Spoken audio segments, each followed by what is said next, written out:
ಪರದಾಟ. ಮಹಾಶಿವರಾತ್ರಿ ಜಾಗರಣೆ ಕಳೆದ ಮರುದಿನವೇ ಪ್ರೇಮಿಗಳ ದಿನಾಚರಣೆ. ಫೆಬ್ರವರಿ 14, ಸಂಜೆಯ ಸಮಯ 4. ಶಿವು ಅಂಕಲ್ಲು ಜೊತೆಗೆ ಗಂಗಾ ಆಂಟಿ ಇಬ್ಬರು ಪಾರ್ಕಿನಲ್ಲಿ ಪೊಲೀಸಪ್ಪನ ಕೈಲಿ ತಗಲು ಹಾಕಿಕೊಂಡರು. ಸಿಟ್ಟಿನಲ್ಲಿ ಗಟ್ಟಿನಲ್ಲಿ ಕೇಳಿದರು ಪೊಲೀಸಪ್ಪ, ಇದೇನು ಇಲ್ಲಿ ಪ್ರೇಮದಾಟ, ಇಲ್ಲವೇ ನಿಮಗೆ ಮನೆಮಠ? ಶಿವು ಅಂಕಲ್ ಹೇಳಿದರು, ಮನೆಯಲ್ಲಿ ಗಣಪ, ಸುಬ್ಬಣ್ಣ ಮಕ್ಕಳ ಕಾಟ, ಆಡಲೆಲ್ಲಿದ ಸಾಧ್ಯ ಹೇಳಿ ಪ್ರೇಮಿಗಳ ದಿನದ ಪ್ರೇಮದಾಟ. ಪೊಲೀಸಪ್ಪ ನುಡಿದರು, ಮಕ್ಕಳನ್ನು ಹೊರಗೆ ಆಡಲು ಕಳುಹಿಸಿಬಿಡಿ, ನಂತರ ಪ್ರೇಮಿಗಳ ದಿನದ ಸಂಭ್ರಮಾಚರಣೆ ಮಾಡಿ.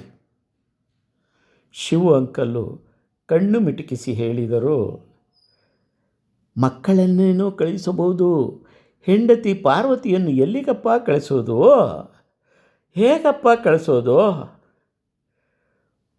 ಕೇಳಿದ ಪೊಲೀಸಪ್ಪ ಶಾಕ್, ಶಿವಪ್ಪ ರಾಕ್.